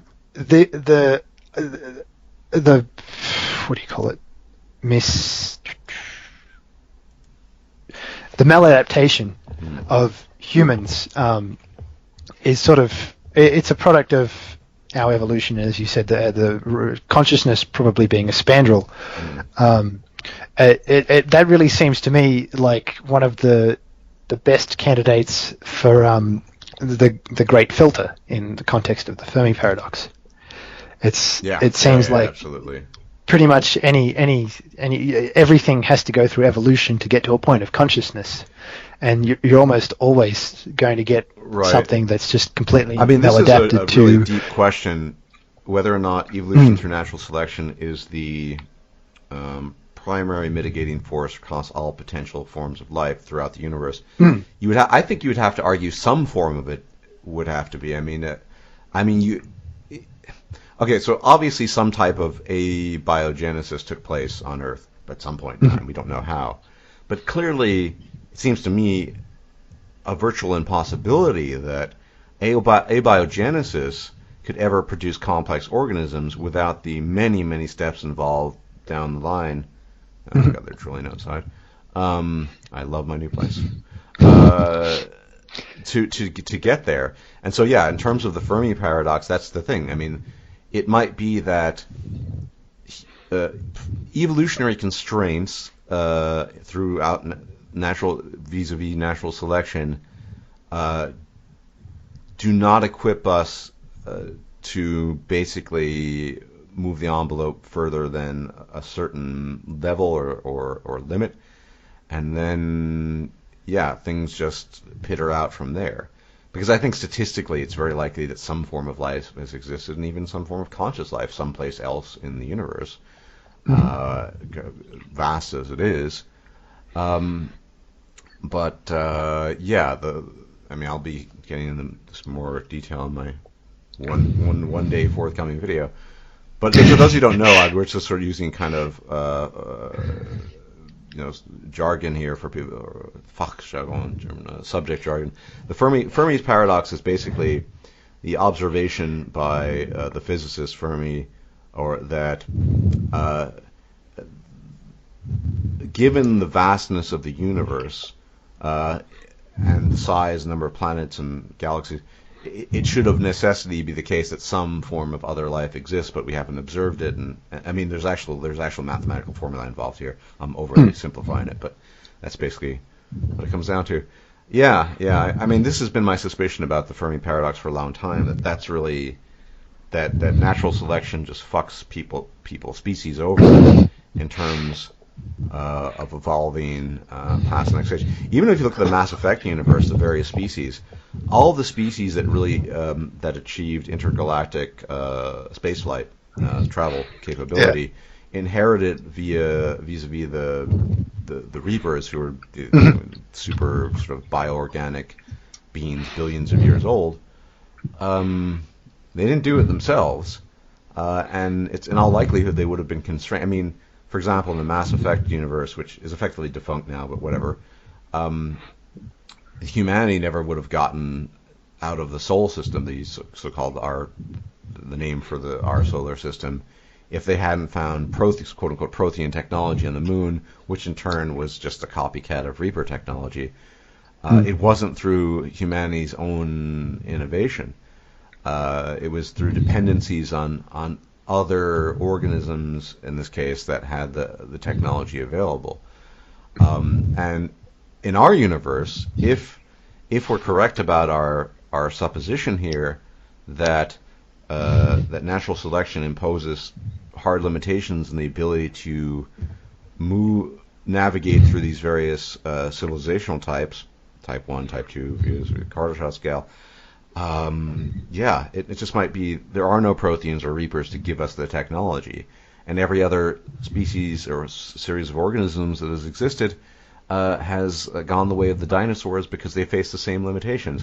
And inasmuch as consciousness comes into existence in the future after our consciousness ceases to be, which is very likely, it's going to face, that consciousness will face the same issues. Now, once again, if general AI is a possibility, there might be a way around that, because general AI, I mean, it would have to be perfected to a T, but could circumvent the hardwired limitations that we all experience as organic meat bags that really are just shit at doing anything useful long term. And we can define the AI's utility function. The AI can be given the purpose to do what needs to be done, rather than it being something that developed through a faulty method. Yeah. I mean, that's the problem in evolution. It works with what it has, and so I mean, the eye is great. There's all these different iterations of it, but it all goes back to one less than great development. And I mean, there's so many examples of this. I mean, you ever look at the ventricle system of a giraffe? That is a good example of why evolution is not that great. I mean, it's okay. It's okay what it does, sort of, but for planet Earth, it's okay, I guess. But so it's a very inefficient optimization algorithm. Yeah. Oh, yes. And it tends to get stuck in local minimums very easily. Precisely. So, yeah, I think. Well, my view, I don't really think anyone could intellectually challenge what we're claiming here. I think any opposition to what we're claiming would be born of emotion, which in turn is born of these human limitations we're speaking of.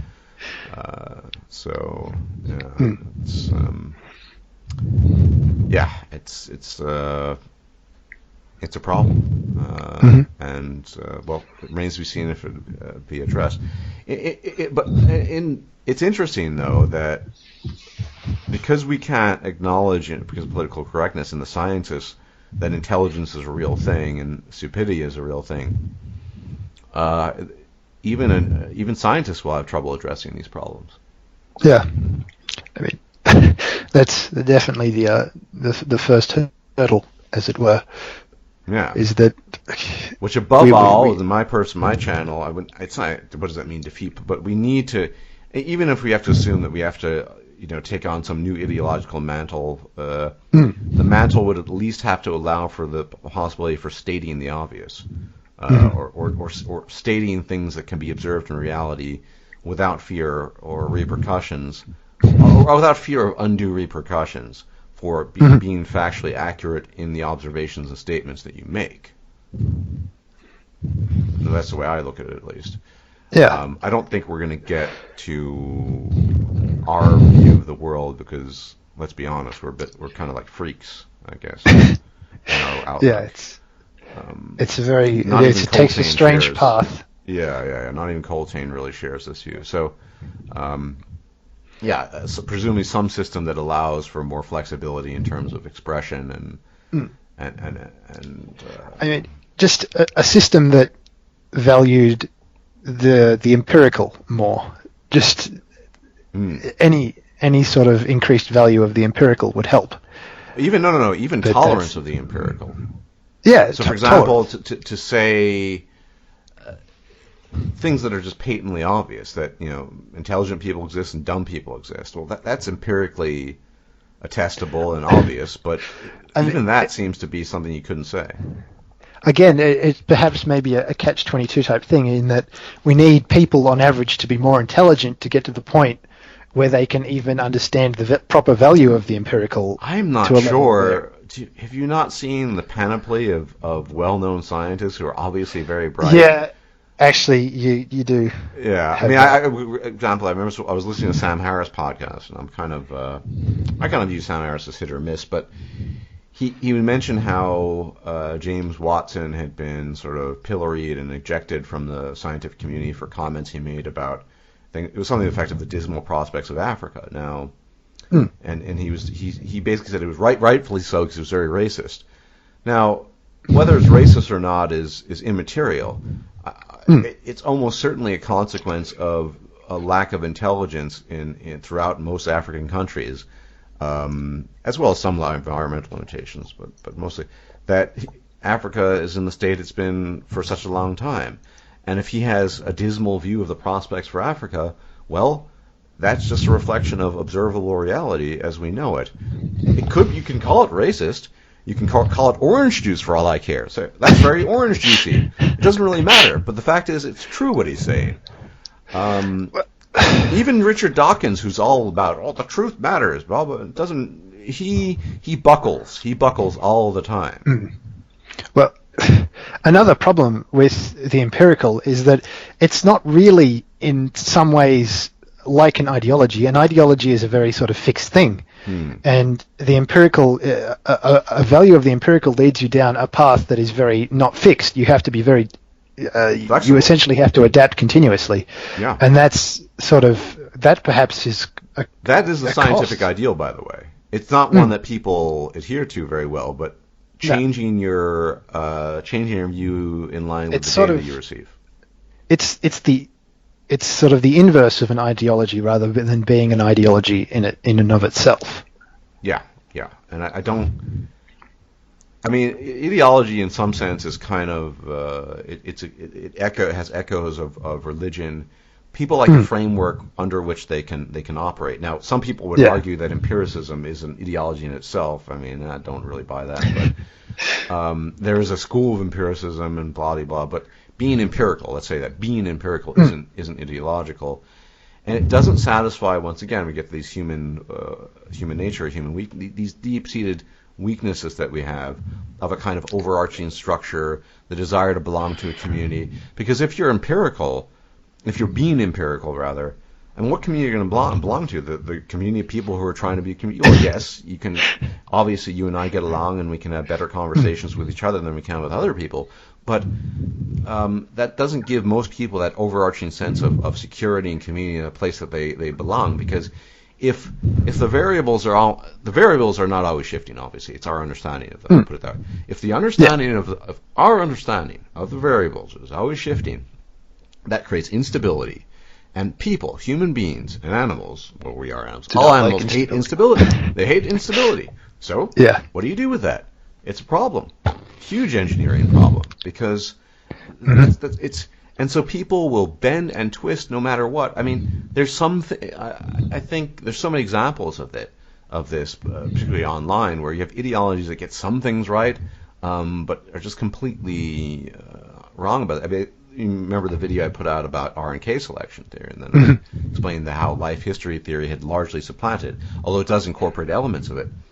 But obviously in that context, there are more important variables than just looking merely at R and K. But there are people who just took that and just didn't really care about the rest because it was sort of convenient for ideological purposes. It's a huge issue, and frankly, I don't really know good solutions to this as to many other problems. But I think at the core of it all, we've arrived at the conclusion that people suck. People suck, and you only need to play an Overwatch game to figure that out, though. And that every problem that we're facing is a consequence of basically a non-optimized heuristic for perceiving and working in the world. Yeah. That we call evolution by natural selection. It's okay for what it had to do, and total shit for what, given a certain set of goals, it needs to do. And we've also reached such a critical mass of humans and human sort of thought interaction that there's intense inertia for changing, like opposing the change in the maladapted lines of thought. Yes. Perhaps if this had all been foreseen before the genesis of the internet, or even just larger scale populations, it may have been much more easily corrected. Well, and of course the internet has been, of course, double-edged sword. It's given access to the masses, the unwashed masses of brainless, stupid people who just, whatever it is they do, post pictures of their cupcakes on holiday. And there's also a venue there for other people who are doing interesting things and saying interesting things and what have you. Yeah, that all exists. But it's kind of like you can't have the patty without the burger, or the burger without the patty. Yeah. Although I guess you could have the burger without the patty, more likely than the patty anyway. It's pleiotropic basically. The internet has multiple effects across different fields depending on the people operating in those fields, and so you got to kind of deal with that. And it's not optimized. It's not optimized for any of that. So. I mean, you could look at this in sort of a exceptionally fundamental way, in that optimization problems are hard, just as sort of coming from our universe being sort of causal, and our fundamental physics makes optimization problems hard. And that means that fundamentally anything that requires optimization is going to be hard. I suppose. Which is why we need more people working on it. Which, I mean, we're going to have exponentially more power put into that optimization as we continue, and if we don't sustain that exponential increase in power into our optimization, we're going to peter out. Yeah, I think. I mean, there's sort of a computer, perhaps even. Do you know P versus NP, like in terms of computational complexity? Yeah, I'm vaguely familiar. Yes. Yeah, essentially, it means that a lot of optimization problems are NP, non-polynomial. So you end up having to things that you can't really compute because they're too, or for larger scale things because they're too difficult. And that's sort of probably a fundamental property of information, end of these algorithms. There's sort of no way around that. They're just too difficult to compute for a large data set. Large data set. Yeah. And so for something like the optimization of a human, or of consciousness, you're ending up you're trying to do some sort of exceptionally non-polynomial optimization. Yeah, you're doing this exceptionally complex optimization problem, which fundamentally just may not be doable within the universe as well. That could be another. Well, what humans have done traditionally with, I'm more familiar. There's optimality theory in linguistics, and that was developed in the 90s. It's basically to streamline our understanding of language input and how it's based on three principles. There's three components. You have what's referred to as gen, which is a set of what are called linguistic-specific candidates, and they can fit into something. Then you have the constraints. What are the constraints that exist within that? And then you have the evaluation period of how you define the generation and the constraints. But that's all within one very specific field, and it can be even more limited to what's referred to as autosegmental phonology, which is that's such a tiny fraction of the field, but basically it's analysis of phonological components in such a way that conforms to natural classes of your basically the architectural limitations of the mouth. It's very, very, very specific. And throat. You'd get optimization, or people striving for it, but it tends to be, as you pointed out, non-polynomial. So basically the data sets they're working with are really small.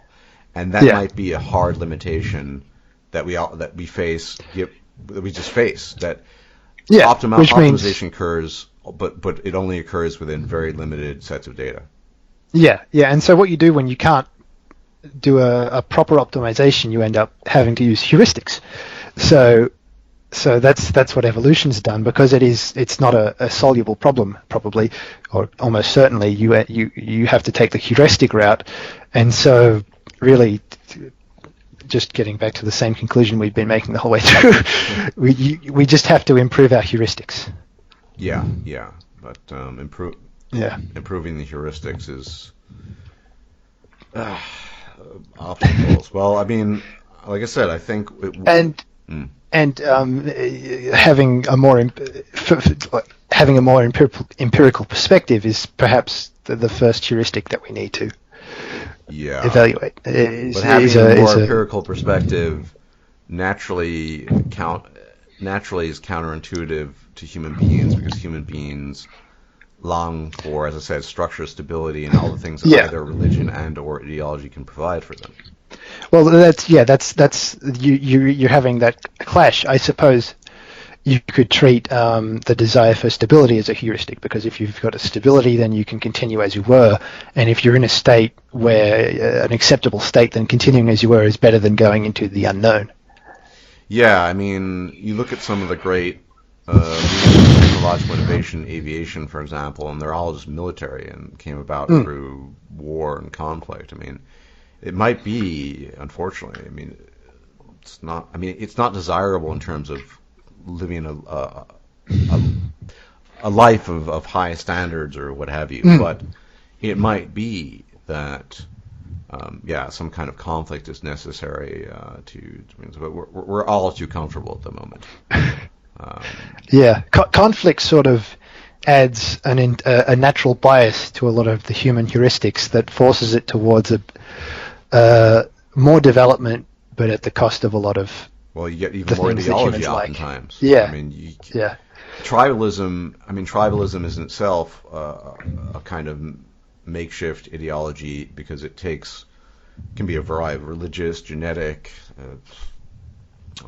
political, or any combination of the above, and it just sort of says, we're going to be for our group, and it's usually predicated on the threat of existence, at least perceived or otherwise. It can be just perceived, and it's we need to improve our heuristics, but I think it's a very difficult sales pitch to make indeed, to say, well, Yeah. there's no hope. All there is observation, and you need to constantly shift your perception and your analysis of the world in tune with our new understanding of variables that have always been present. And so one year you might believe something, and the next year you'll believe something else, and it's not necessarily going to make you happy. In fact, if you come equipped with a certain type of mental constitution, it will almost certainly not make you happy, i.e. the black pill.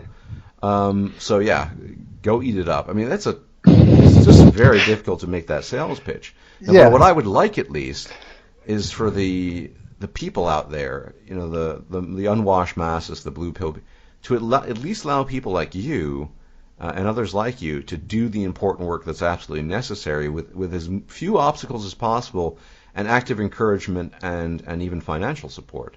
I mean, let them eat their cake, whatever, but at the same time, allow the people who are actually going to make a contribution to make a contribution, and stop putting in place all these obstacles.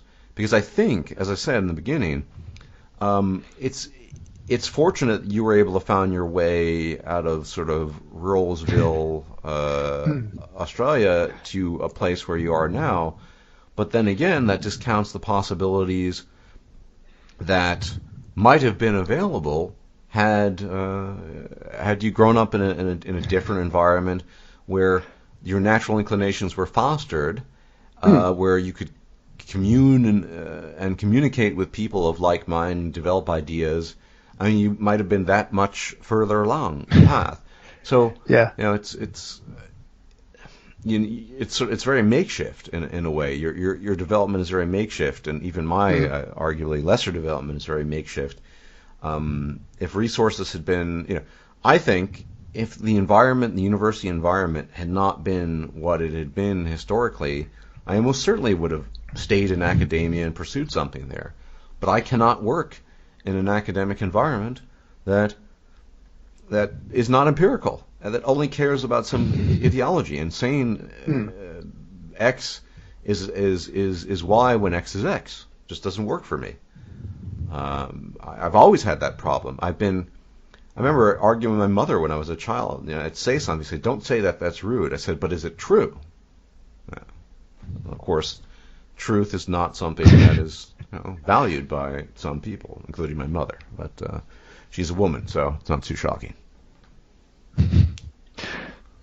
Yeah, I suspect I probably would have been far greater than I currently am if I'd been in the right environment as a child.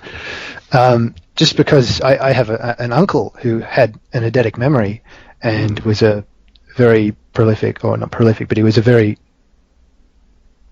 exceptional mathematician. It's eidetic, by the way. Anyway, eidetic, sorry. And just from my observations of my development at the moment and of other developments, if I'd been far more challenged during my childhood and during my adolescence, I think I would have had an absolutely exceptional memory and much better calculation skills than I currently have. As it was, I have the conceptual linking, but I am lacking in that calculation and in the memory somewhat. Yeah, and that's an essential. I call it the von Neumann paradox. That's the essential component. Like, you can just combine all these things. That's really what intelligence is at the end of the day. I think one time we used the kind of sort of computer analogy that you can have an amazing CPU, but if your hard drive is kind of shit, well, you're going to be stuck polling it for half the time. Yeah, pretty much. So it's there's no doubt. I think basically anyone could have been greater if they had the right environment. But I think it's obviously more critical in your case that you had the right environment versus some guy who's flipping hamburgers at Wendy's. No disrespect to him. I haven't been to Wendy's in ages, but still. So yeah, I mean they're once again degrees and gradations. And I think, I think we've covered all the most pressing issues. Well, they ultimately all revolve around one thing, which is the perpetuation and maintenance and improvement of consciousness. It can be improved. I don't know. Well, we've established that we need to create new heuristics because the data are basically not too large to deal with in an effort to create one single optimization or optimality theory for everything, even for just human behavior. I don't think you could do that. Even for just tiny little areas, yes. Anywhere, it's going to be too difficult. Yeah, that's why you have a type of optimality theory for autosegmental phonology. It's a minuscule part of linguistics, but still. So that is we've established that, and what we have not established is how we get there. And I think how we get there, the best case scenario, is a shifting of the political tides towards something that will simply allow for the more open form of discourse that encourages, at the very least, allows for the empirical observations that are not chastised or censored right away. But I think we will be stuck with some new ideology, and it will be.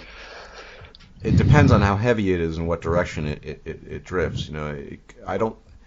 Whatever the ideology will be. So, for example, if you had some, I don't think it'll happen, but some alt-right takeover, I mean, you probably would be permitted to do genetic research, but there'd be other things. I can't think of anything off the top of my head that you wouldn't be allowed to research. So it really depends what the outcome is. But I think that's our best quote unquote hope, is a shifting of the political pole or tides in one direction that allows for exploration of these things unhindered and unfettered by mafiols, basically. But the problem is mafiols will just be a different sort of mafiols. It's just a question of how well that synchronizes with the empirical outlook, and so that remains to be seen. At the moment, I'd say that's not looking very good. I think the heavy hand of political correctness, far left thinking, is it's everywhere. It's even in a shitty game like Overwatch, where I looked at. I remember I was playing. I looked at some person's name. I looked at their career. Their hero playing. It's obviously female. Plays mostly Mercy with a bit of diva. Okay, I commented, and then somebody called me sexist. Or why? For making an empirical observation based on the data I had available, and then the history of how women interact with this game. It's just everywhere. So I don't. I was actually reported for sexism. Once, allegedly at least. So. I think the best we can hope for is an apathy to what needs to be done. If we can get to that stage, then we might have some hope. Yeah, but even that seems, I'm a bit skeptical, because people get caught up in their feelings and emotions. I mean, I think this talk is going to trigger a lot of people, if only because we seem so callous in talking about human beings and detached, but so the idea of even genetically modifying people, let alone synthesizing humans with machines, or even just going completely machine, it's going to trigger people. So, I mean, apathy. Now, fortunately, and I guess might be the silver lining, that as it stands, most people are too disinterested and or dumb to even talk about these topics. So, perhaps the proliferation of virtual reality will lead to such a disengaged population that you might eventually get that apathy. That could be one possibility. The internet is kind of a primitive form of virtual reality, isn't it? It's in itself. I was was talking to some people that work by basically playing games for people, and said they had so much work that they kind of forgot their basic lives, and it's everything's on the internet. So yeah, I think it's a possibility. We could, see what happens with that. But still, it's we're going to have to wait and see. Neither you nor I have the authority or the influence to do anything. Or really, I do think we have answers. It's just nobody would want to apply them. Well, we have long-term solutions without any sort of. We don't know the intermediate steps to take to get us there. Well, yeah, I mean, and it's not enough to say, well, they should be more like us. Well, yeah, that would be a solution, right? But we don't know the actual way to solve the problem. Yes, precisely. It's Well, if anyone in the audience has an actual actionable idea of how to solve this problem, please let us know, because that would be very useful.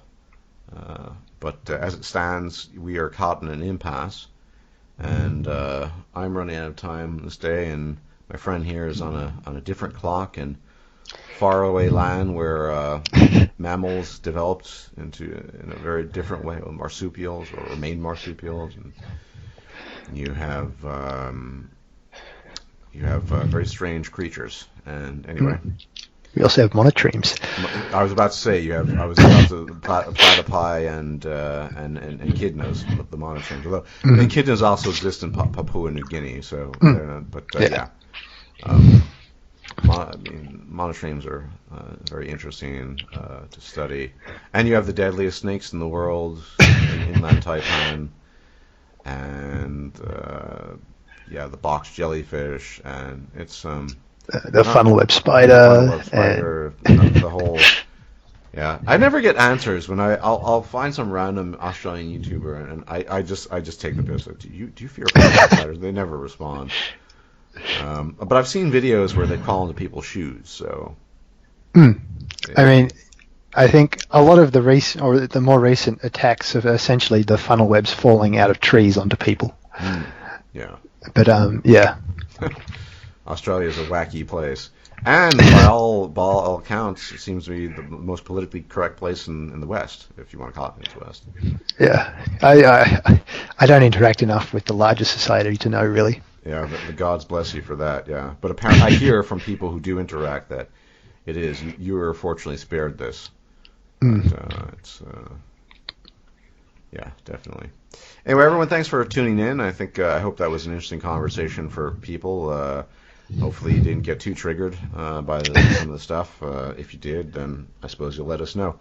But for now, that will be all. And if we have more specific topics to talk in the future, I'd be happily welcome back, my friend, for discussion on these topics.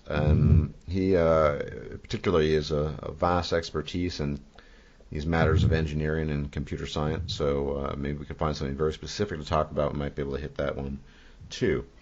So everyone, thanks for tuning in, and I hope to see you, assuming I'm still alive, in the future. Bye-bye. If you liked this video, please like, share, and subscribe. And if you enjoy my content, please consider making a donation or becoming a patron. Thanks for watching.